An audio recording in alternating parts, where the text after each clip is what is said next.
This is Spirituality with a Spin, and I am Ryan Keys, your host.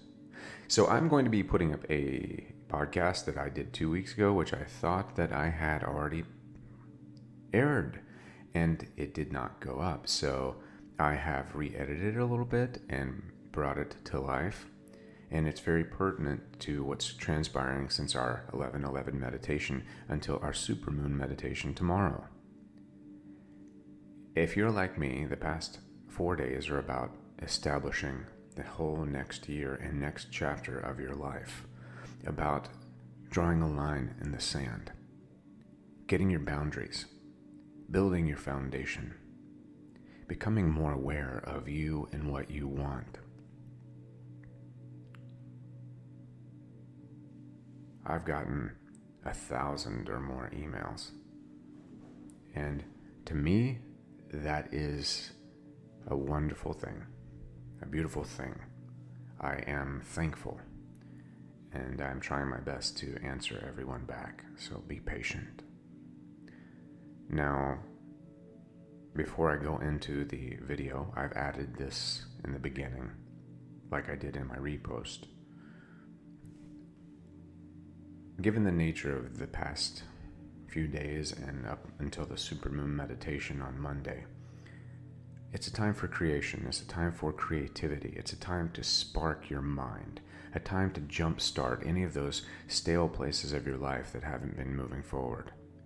And one of those ways is to find the thing that you love to do and do that. Biggest tip, get outside. Be alive to live. You want to give? Go give. You want to love? Go love. So I'm going to read something to you, another piece of prose that I wrote. If you're not into it, it's only going to last a few minutes, and then you can go on to your regularly scheduled broadcast. And then I will have a special episode for tomorrow, for the supermoon, and for just opening your third eye. It's going to be a whole bunch of information, so be sure to subscribe and tune in so that you get those notifications. And I love you guys. Thank you for being so faithful and so empowering. So this is something that I wrote. Now just go with me.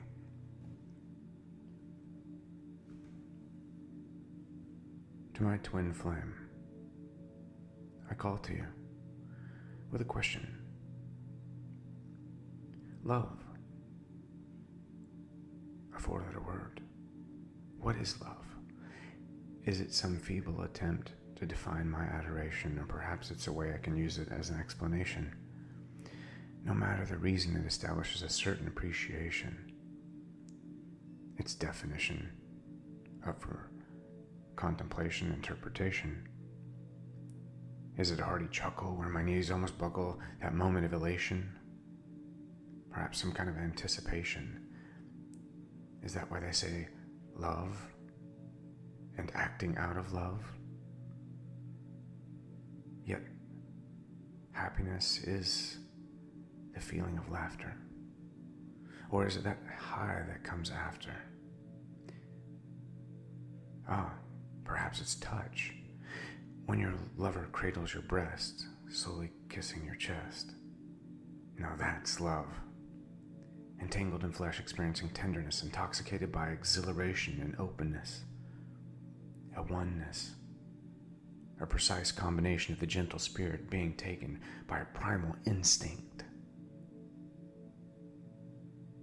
Is that love? No. Unlimited compassion spawning selfless offerings of yourself the moment you dispense part of your heart to everyone else, if even only a piece of silver given out of benevolence. That's gotta be love. My love. The spirit of one. Truth in love. It's not a commodity to be captured. This innate sensation mimicking soulful rapture, even in love, There's no surefire stability. Every emotion demanding flexibility. Give and take, build and break. Balance that ebb and flow. Caught between what you do and what you don't know. Good with the bad, no promise. Happy with the sad, no regret. In the end, all you ever had was love. But love is like a living being, heart beating and breathing, sustaining its well-being. A fire burning wildly from a spark, a kindle blaze casting light into the dark. Can you feel the heat as you see it grow? That wildest passion, ready to grow? Love, a forest ablaze, sinews in rage, giving praise. Hands lifted up to the heavens, ready to be consumed. Talent from a miracle like Lazarus exhumed. Flames burning the hottest blue. Now that's a prayer. That's love that's true. Grab my twin, prepare to be burned. If fate smiles, then I have learned. For that's what I yearn, the woes of playing with fire, consumed from the inside by aweless desire. Tempted to dive in, even though I might not win. Love. Building a steady glow. Holding on, praying it burns slow. Because as soon as that spark goes out, darkness consumes your bones without a doubt. Taste that sweetness before it spoils, that honey to your lips brings you to a boil. Wishing, fishing, looking for some life. Love, the essence. What is love to you, my twin? I wait your reply.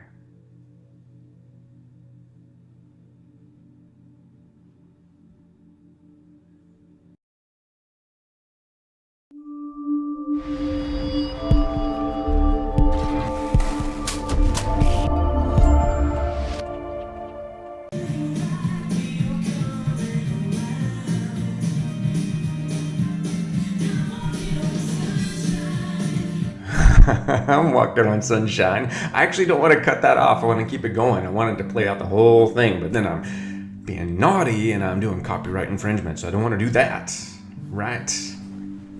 Dang. This is your unconventional, unorthodox, unplugged host, Ryan Keys, with Spirituality with a Spin. And today is a day where I am proving to be unorthodox because I have to fight myself. I'm supposed to do a video or a podcast on Thursday and Sunday, and sometimes something comes up and I just get motivated and I can't rest, I can't eat, I can't stop myself. I just have to go forward.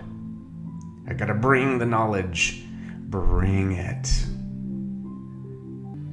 So we've been talking about twin flames. We've been talking about love, hardcore, getting down in the nitty gritty. Who's running? Who's chasing? Who's feeling lost? I'm getting a lot of emails, working with a lot of people on trying to get past that level of depression, that level of self-rationalization where it might not be the 3D experience that you were hoping for with your twin flame. That's okay. It doesn't have to be. It can be, and I've got plenty of people that are emailing me that have wonderful stories that it is on point. And let them be a light to all of us, to guide us through. But the point is, these symptoms that you're feeling, this is a revelry call, an alarm clock per se, waking you up. And what is it waking you up from? Well, you've been lulled into a deep sleep. You've been told things that make you feel inadequate. You've been sold something that pollutes your mind. keeps you from being the powerful being that you are. You've been rocked and lullabied into a drift sleep where chaos has become your comfort. Your body is screaming for change. So the only way your body can talk to you is through symptoms and signs, telling you, I am sick of this. I'm sick of what you're feeding me. I'm sick of what you're saying to me. I'm sick of where you're putting me. So guess what? The only thing I can do is make you sick. Now, is that a wake-up call? It sure is. Surviving should be about thriving. Your surviving mechanism should be your salvation, and a place where your soul can go into this moment of grand design.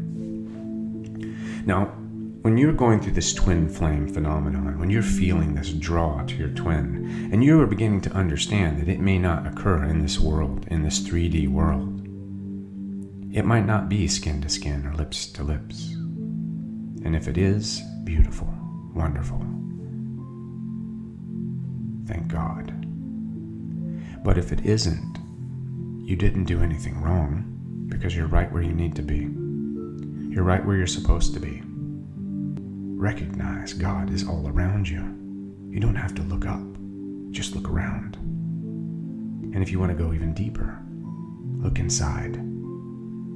This ascension process is the mirroring, is the waking up of the twin flame. Because the twin flame, as I've already said, is a conscious call. It's a rally call. It's a rally cry. It's a waking up. And how do you know if you're waking up? Because you're familiar with the term. You're familiar. You've heard it. You know what it means. Let me just define awake for those of you that want to get brass tacks. What does awake mean? Well, awake is a verb, obviously. It means to stop sleeping. Past tense, I woke up. It means to wake from a sleep, to regain consciousness, to become aware of, to come to a realization of, to make or to become active again. No longer asleep, but aware. Ooh, that is heavy. And it's not heavy at all. But look at even with my word term that I chose. That's heavy. It's actually light. It's actually freeing. It's actually a foundation to be free. It's the lightest thing we could ever have imagined. So we've been asleep for a long time. But now we're beginning to wake up. We're beginning to recognize we are a whole being, that everything and everyone is connected. We're connected. Deep. As we begin to regain consciousness and we begin to remember the things that we were, as we begin to come online with the realization of the oneness of this universe. And I love that when people put Y-O-U verse, you in verse, universe, the you, the I am. This is important because we begin to recognize the social dynamic, the lack of social consciousness when it comes to karmic evolution.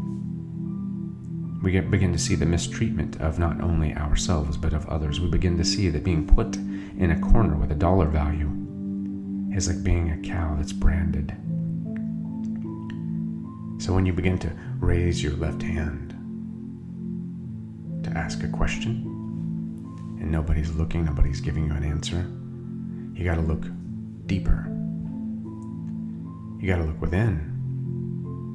And that's where the twin flame comes in, because the twin flame is, by definition, about where one soul that has been split into two and has gone through incarnations by the dozens, reflecting and directing and mirroring and becoming an immovable force of nature and universe as one, doing its business split but yet together, comes together in the 3D or comes together in this moment of our generational becoming,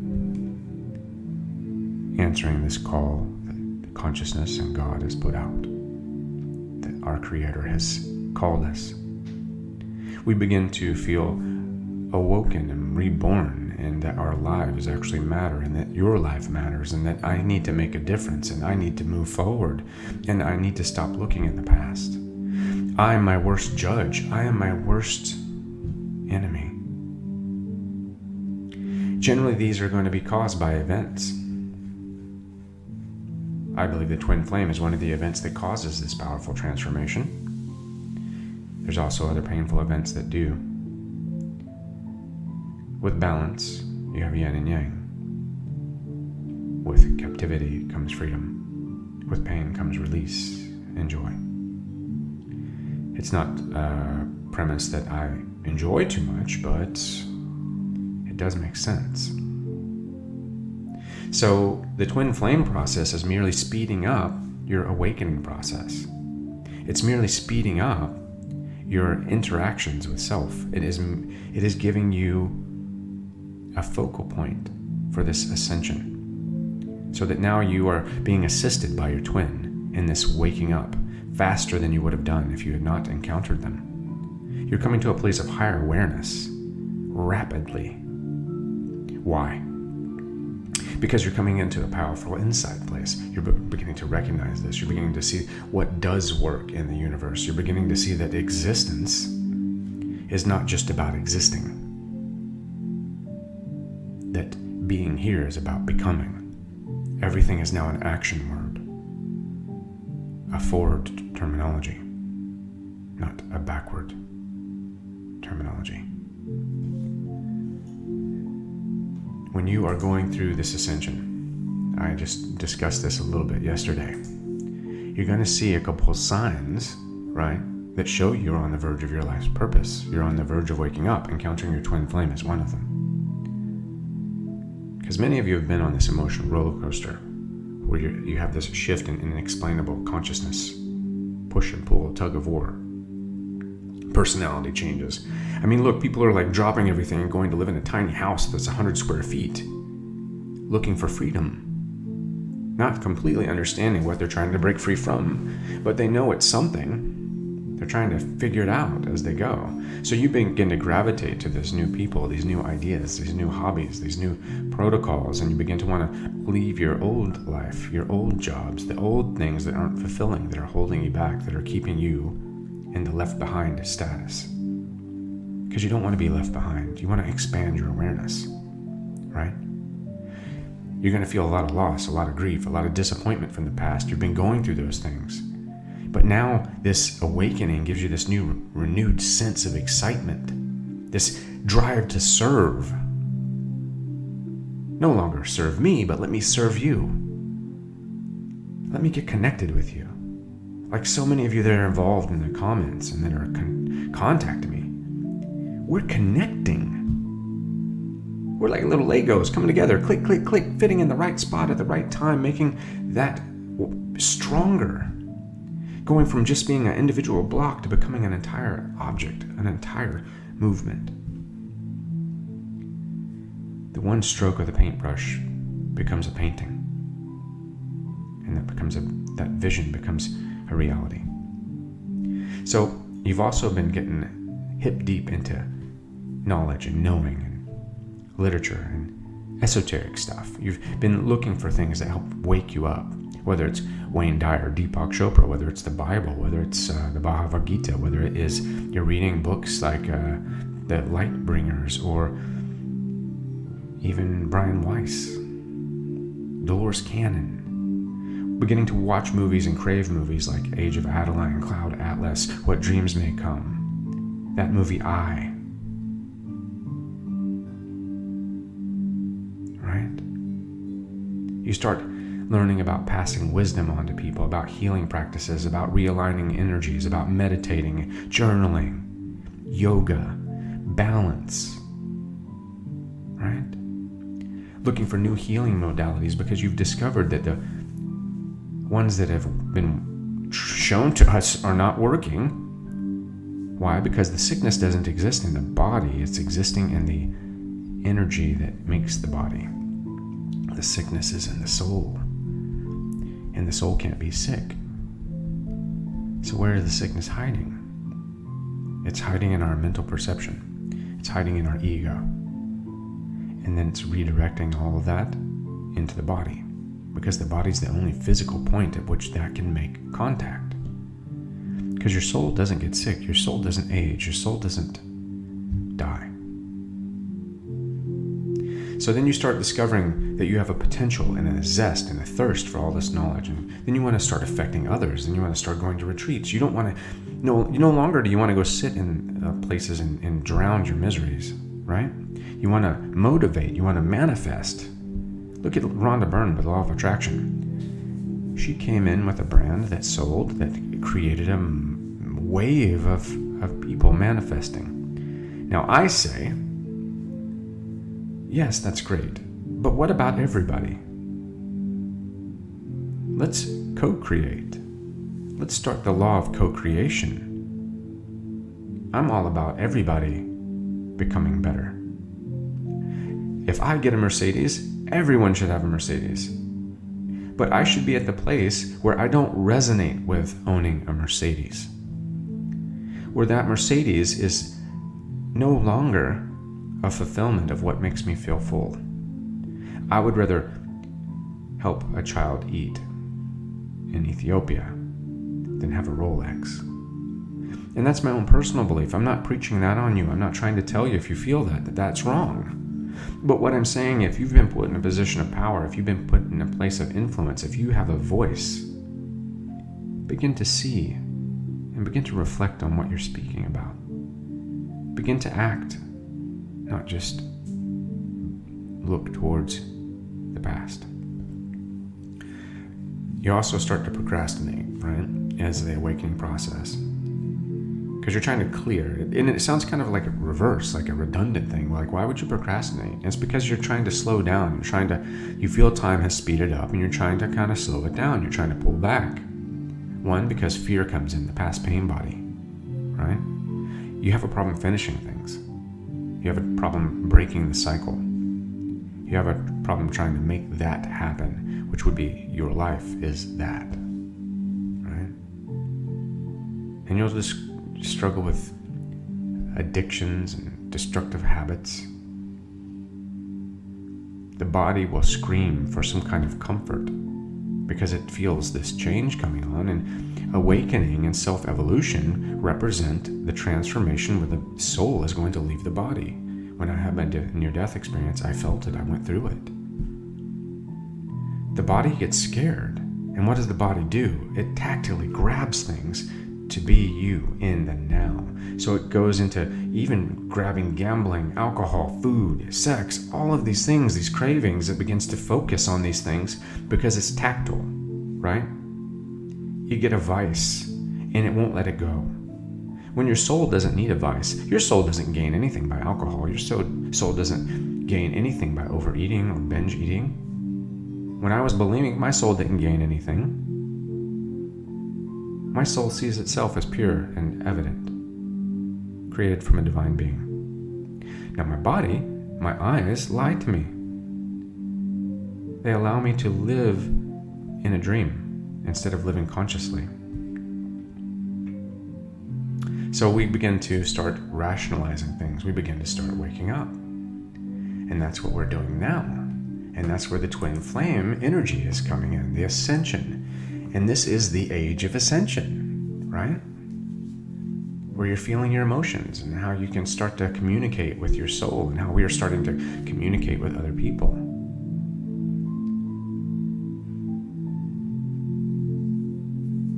We begin to look at our language and dissecting the words that we use, our choices, and understanding that the word, the spoken word, and how we say things has power over our body.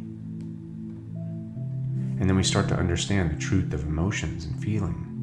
Because feelings are the ability to feel and to sense in a subjective world. They're our body expressing this feeling in a situation. It's your soul sending you a message via your feelings, and your mind is broadcasting that to the body, and the body's trying to respond however it can. They're like bioelectric, spiritual, chemical reactions that are triggered. And once you start to increase your frequency, and once you start to increase your vibration, and when your body can only experience and give you the feelings, a feeling response for mad, angry, sad, and afraid, or glad, or happy, your body doesn't have a whole lot to work with. And if you're not feeding your body, if you're not building your body, if you're not respecting your body, it can't work in a poor condition. You go try working at an office where the lights are dim, it's cold, it's dirty, it's dark, there's stuff all over the table, and you have a job you need to get done, and there's loud noise in the background. Now tell me, how could you effectively do your job? Because that's what we're doing to our bodies. We're cluttering them, we're overpowering them, we're overworking them, we're trying to make them do things that aren't necessarily good for the body. And we're not giving them the respect that they require for us to be involved with our body daily.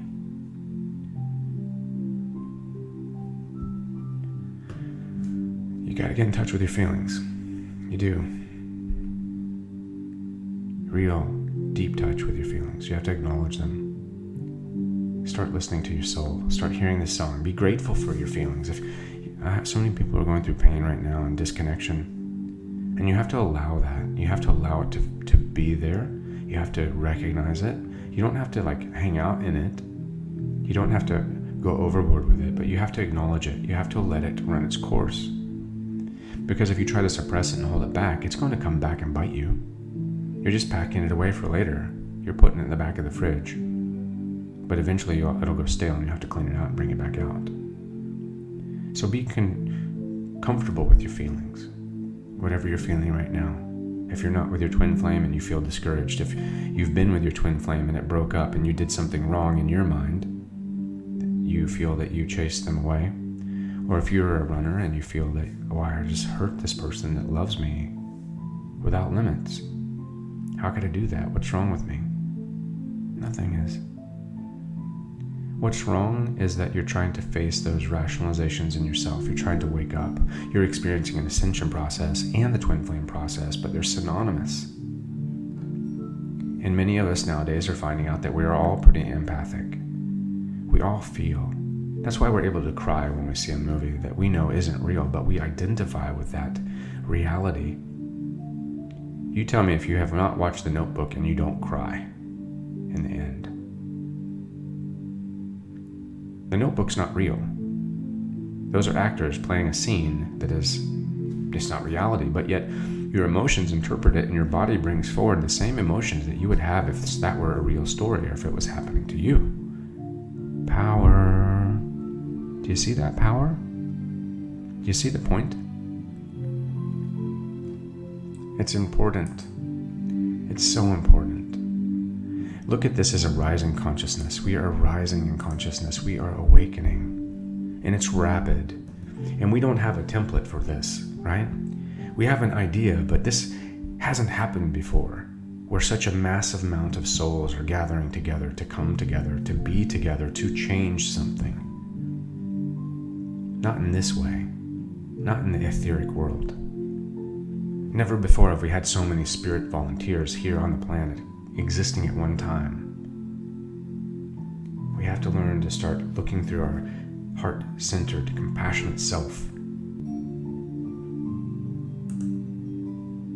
So we just haven't gone through this huge calling, and it is immense, and it is fabulous, and it means that we're waking up, and it means that we have a shot at turning this world around. Now, I have a video I'm actually editing, and it's not about twin flames per se.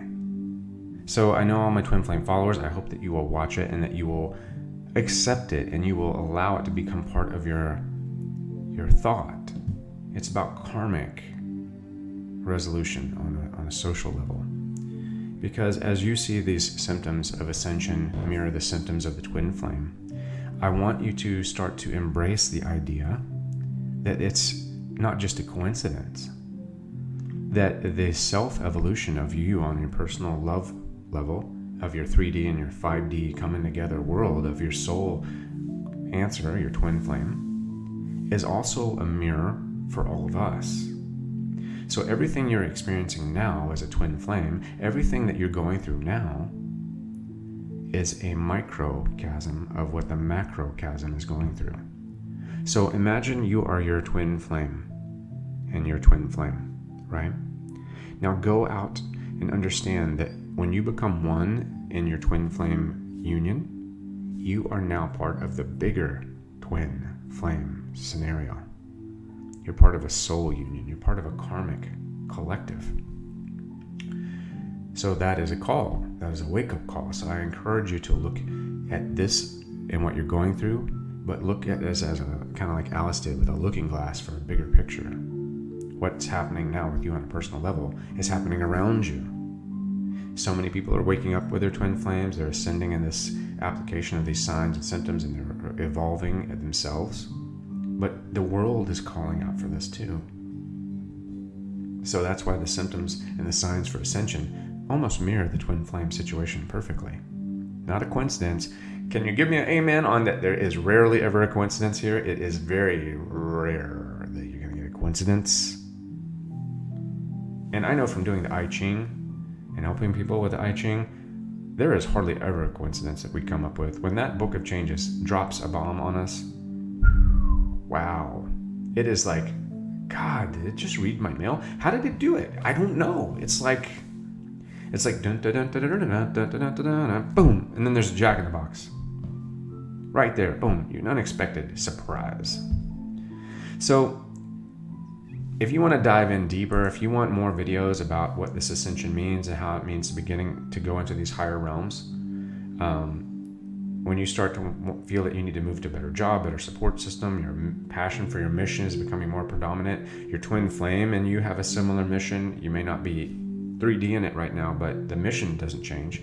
And when you are in need of the dreams becoming reality, and when you start attracting these new sources of things into your life, and you begin to reunite and revolve around this internal reflection, and you begin to see yourself mirrored in your twin flame, please strive to understand the new earth. Strive to understand this new collective, this new consciousness that's being called out to us.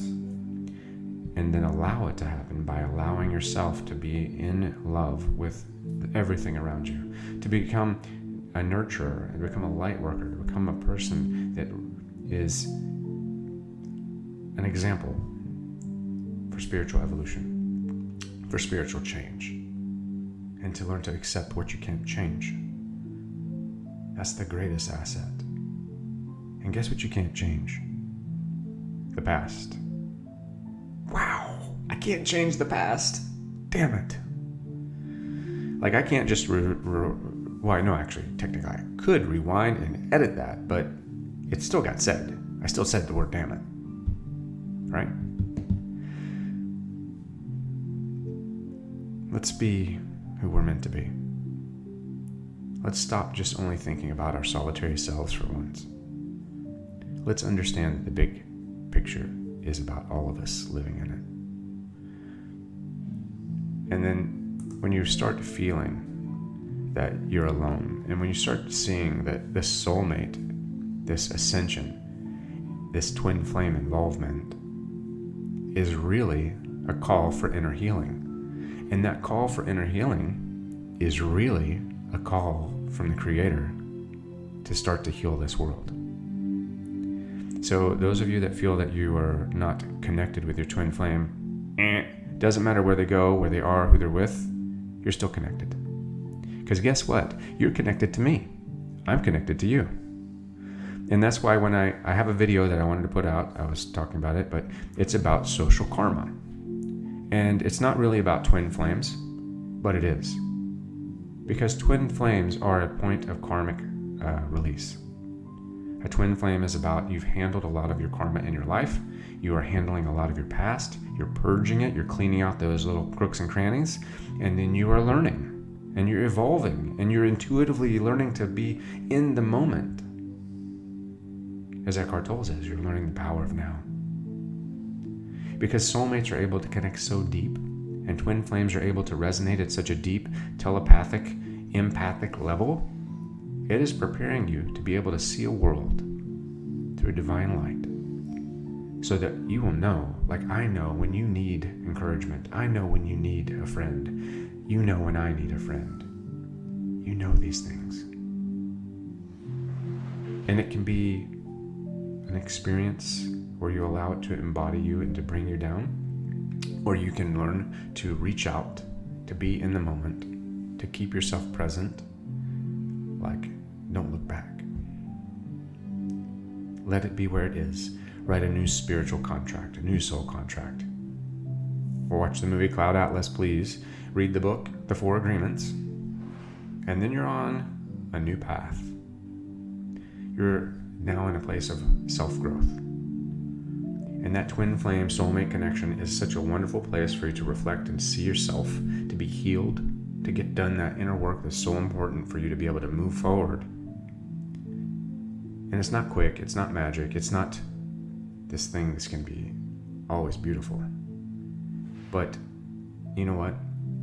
A rose came from dirt. Right? So get a deeper understanding of yourself, of your soulmate, of your twin flame connection, and let that soak in, because that is about how we all are becoming connected. And let that pull your focus out broader so you begin to see the big picture. So that is it for today, and I hope that this was meaningful for you. Please subscribe if you're not subscribed. And if you got this far, I say again, how could you not? I mean, really? If you were that involved in this community, in this awakening process, this ascension, this spiritual self-awakening, if you're that involved, subscribe and just click. Give me that announcement when something comes on new, because whenever I bring something up, it's always Thursday and Sunday, but I do a lot of little things in between. So, and leave comments below. And then once again, if you need help at that crossroad, psychicperspectives.com. You can find all of my stuff there, all my information. If you want relationship counseling, I do that too. I'm not a PhD doctor, but I've dealt and I will see you on the other side. Are you ready for that other side, baby?